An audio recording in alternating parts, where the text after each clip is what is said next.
अस्सलामुअलैकुम व्यूअर्स। आज हम बना रहे हैं सेव का सालन। ये जो पकौड़ों वाले के पास आपने देखी होंगी ना सेव, वो वाले, उसका सालन बना रहे हैं। ये मेरे पास 1 प्याली बेसन है, प्याज है मेरे पास। ये देखिए बेसन में इसमें शामिल कर लूँगी। ये करीबन 1 पाव है मेरे पास। ये प्याज है मेरे पास, इसे हम फ्राई होने के लिए रख देते हैं। थोड़ी आप मीडियम फ्लेम पर इसे प्याज को फ्राई करेंगे। प्याज को इसे हम मीडियम फ्लेम पर ही प्याज को फ्राई करेंगे। ये देखिए जब तक हमारे प्याज फ्राई हो रहे हैं, आइए हम इस आटे को बना लेते हैं।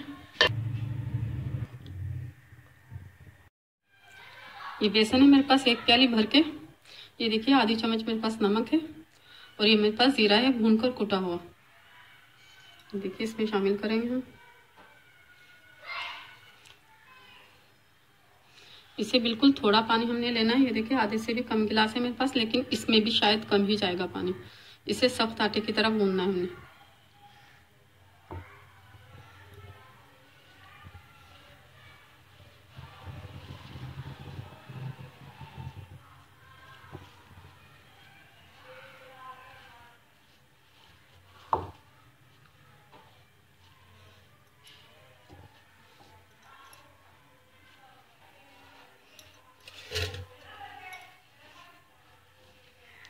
देखिए इसे बिल्कुल सख्त सा गूंद देना हमने, पेड़े की तरह।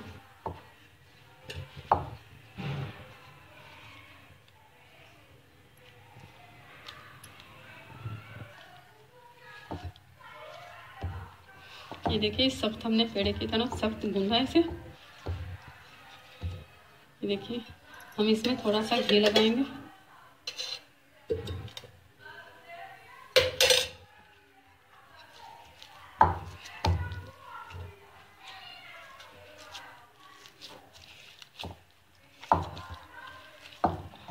घी लगाने से ये कि ये दोबारा हाथ पे नहीं चिपकेगा। इसको अच्छे से हमने गूंद कर पेड़ा बना लेना है।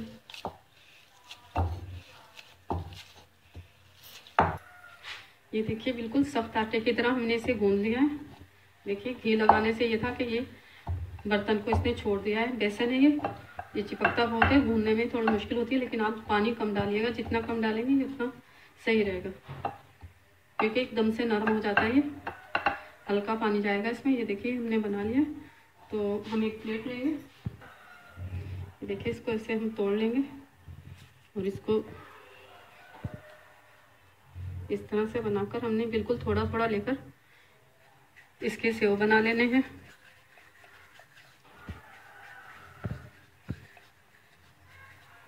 ये देखिए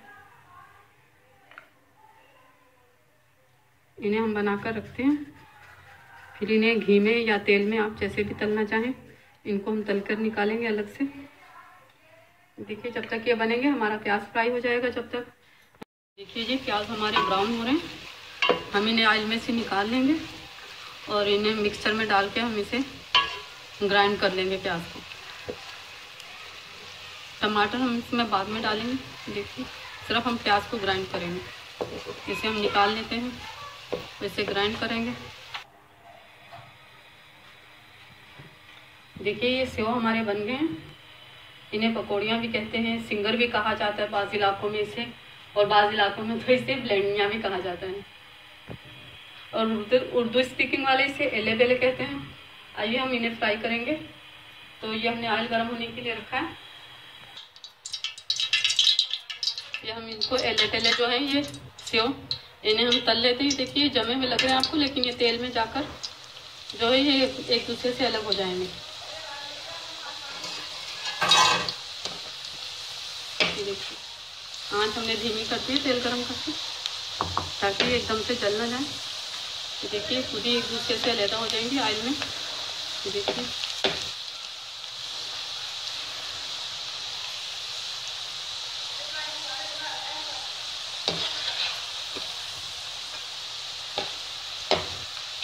प्याज आ गया इसमें।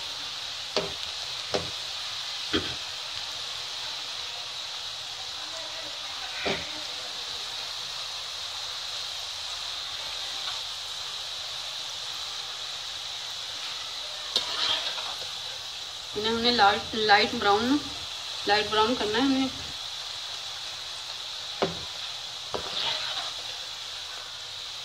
आंच मीडियम फ्लेम से थोड़ी लो रखेंगे हम इन्हें बनाते वक्त, ताकि ये जले नहीं और अच्छे से ये हमारी डीप फ्राई हो जाए।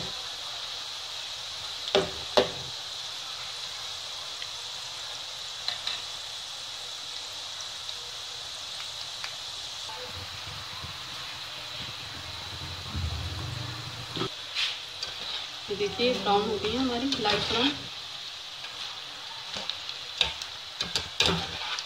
इसे हम निकाल लेंगे, गोल्डन हो गई है हमारी। तो ज़्यादा फ्राई करेंगे तो ये ब्लैक हो जाएंगे। देखिए गोल्डन है, हमने इसको ऐसे ही निकालना है।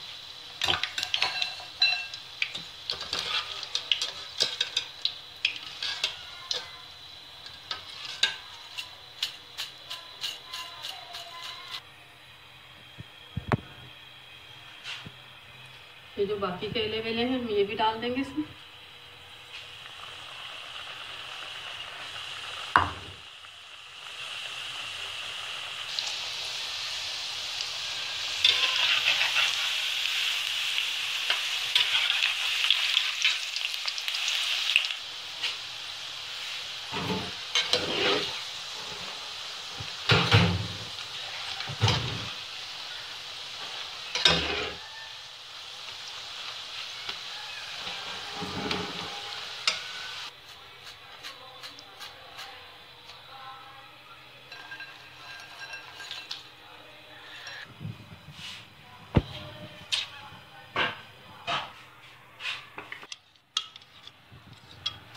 ये प्याज हमने फ्राई किए थे, हमने ग्राइंड कर लिया इसे मिक्सचर में।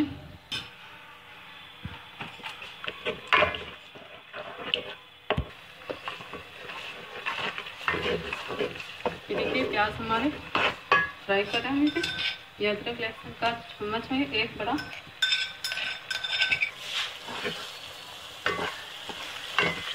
देखिए एक बड़ा चम्मच मैंने अदरक लहसुन का ये कूट कर डाला है मैंने। आपने पेस्ट बना कर रखा वो भी डाल सकते हैं। देखिए इसे फ्राई करेंगे हम। और ये मेरे पास टमाटर हैं, ये 3 टमाटर हैं, छोटे थे। अगर आपके पास बड़ा टमाटर है तो 2 इस्तेमाल करें आप। ये देखिए ये मैंने टमाटरों को छील लिया है, पहले छील कर काटा है। टमाटर देखिए अमूमन आप काटते हैं तो इसे गोलाई में काटिएगा। गोलाई में क्या है कि आप मोटा टमाटर जब काटेंगे ना गोलाई में तो ये जल्दी घुलता है, निकल जाएगा जल्दी। अब हम इसमें जो ये 1 चम्मच नमक का डालेंगे, छोटा चम्मच है मेरे पास ये। और इसके साथ ही हम ये जो नेले वेले या सेव जो भी है हमने ये फ्राई किए, हम इसे डालकर भून लेंगे। देखिए इसे आप चम्मच की मदद से तोड़ लें। ये देखिए ये हम थोड़ा फ्राई करेंगे, फिर इसमें हम हल्दी पाउडर डालेंगे और जो धनिया पाउडर है वो डालेंगे। धनिया जो है वो मैं तो ज़्यादातर साबुत धनिया लेती हूँ और उसे फ्राई करके हल्का सा कढ़ाई में खुश्क धनिया को पहले फ्राई करती हूँ, फिर उसे कूट कर रख देती हूँ। तो उसकी खुशबू क्या है कि बहुत अच्छी आती है खानों में। तो आप भी अगर चाहें तो धनिया मंगाकर साबुत पाउडर से ये ज़्यादा सही है कि आप घर पर धनिया फ्रेश मंगाएं और उसे पीस लें। हल्का सा फ्राई करें आप कढ़ाई में उसे, और फिर उसे पीस कर रख लें आप।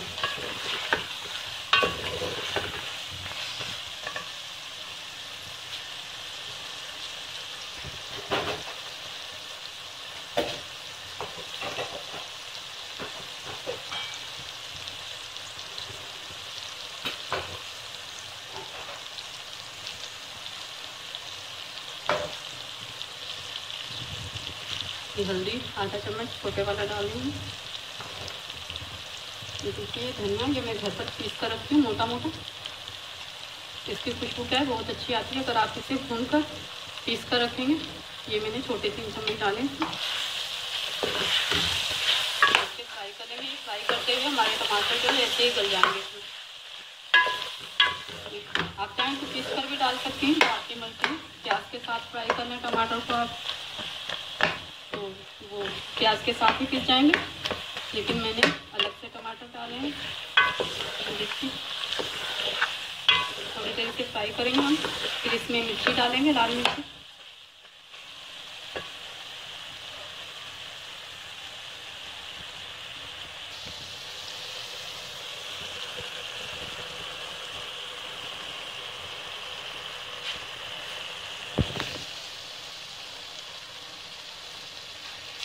तो देखिए हमारी फ्राई हो गई। अब मैं इसमें मिर्ची डालूँगी, 1.5 चम्मच डालूँगी। ये देखिए, एक ज़्यादा भर के नहीं डालना। ये 3 से 4 हरी मिर्चें वो हम एंड में डालेंगे। 2 आलू लिए मैंने काट कर रखे हैं, वो भी हम बाद में शामिल करेंगे, क्योंकि आलू जल्दी गल जाते हैं और इनमें टाइम लगेगा। करीबन 40 से 50 मिनट लगते हैं ये गलने में पानी में। मीडियम फ्लेम पर हम इसे रख देंगे पानी डालकर।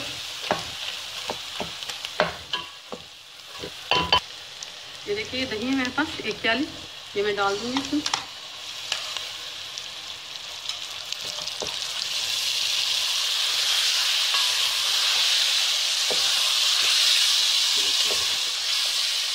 मैं मिर्ची कम कर लूँगी।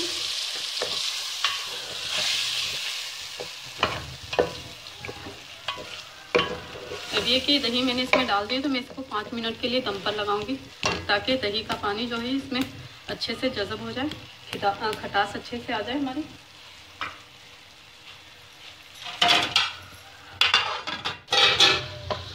देखिए हमारा दही का पानी खुश्क हो गया।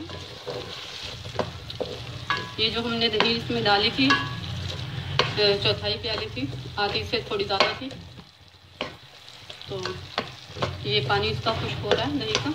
टमाटर भी देखिए गल गए हैं बिल्कुल अच्छे से। ये देखिए हम इसे फ्राई करके इसमें शोरबा लगाएंगे, और ये कुछ ज़्यादा लगेगा शोरबा इसमें, क्योंकि ये जो एले बेले हैं ना, ये सिंगर इसको गलने में टाइम।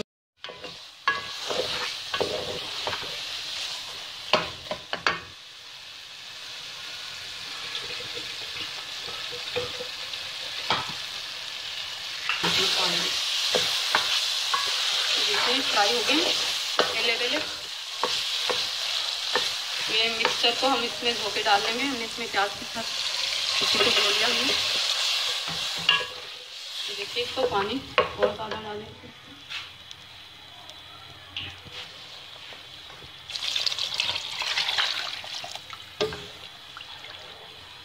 देखिए इतना ही पानी इसमें और जाएगा। ये देखिए ये बिल्कुल हमने इसे पतला पानी जो है ये इसे रखना है। ये करीबन 40 से 50 मिनट इसे लग जाएंगे। मीडियम फ्लेम पर उबाल आने के बाद इसे हम मीडियम फ्लेम पर रखेंगे और ढक देंगे इसको मीडियम फ्लेम पर। ये करीबन 2.5 लीटर पानी इसमें चला गया है, तो ये करीबन 3 पाव के करीब रह जाएगा जब हम इसे दम पर लगाएंगे। आलू भी हम इसमें आधे घंटे के बाद डालेंगे। देखिए 2 जग तो हमने इसमें डाले हैं, 2 या 2.5 जग। और आप देख लीजिए बस ऐसा होना चाहिए आपका ये शोरबा, बिल्कुल पतला लस्सी की तरह होना चाहिए। ये इसको टाइम लगेगा आधे घंटे के लिए। हम इसे मीडियम फ्लेम पर पकाएंगे उबाल आने के बाद।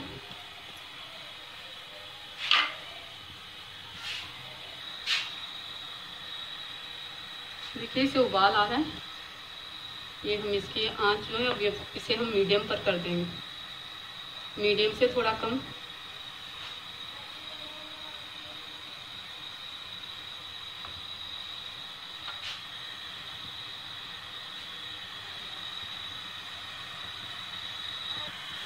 तो देखिए ये पकना शुरू हो गया। अब हम इसकी फ्लेम मीडियम से जो है फ्लेम इसकी मीडियम से लो कर देंगे थोड़ी।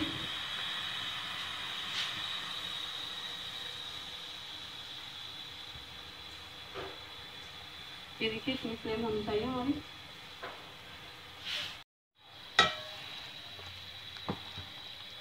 ये देखिए जी ये काफ़ी हद तक हमारी गल गई हैं। एले वेले जो हैं या पकौड़ियाँ जो भी आप इसे कहना चाहें, सेव। देखिए मीडियम फ्लेम पे हमने इसे रखा था। ये काफ़ी हद तक पानी इसका कम हो गया है जो हमने इसमें शोरबा लगाया था। ये देखिए आलू हम इसमें शामिल कर देंगे। तो 2 आलू हमने काटे थे।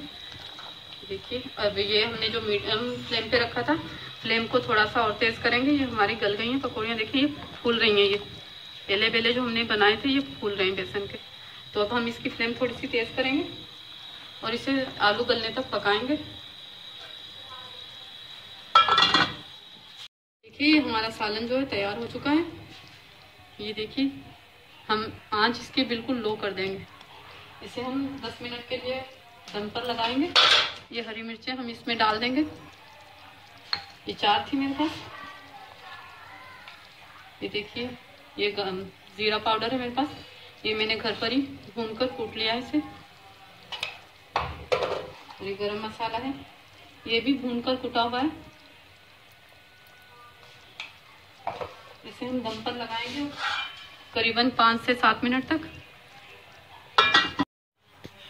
ये देखिए सालन हमारा तैयार हो गया है। सिंगर है ये, पकौड़ियाँ भी कह सकते हैं आप इसे, और आप इसे ब्लेंडियाँ भी कह सकते हैं, इसे सेव का सालन भी कह सकते हैं, एले बेले भी कहते हैं।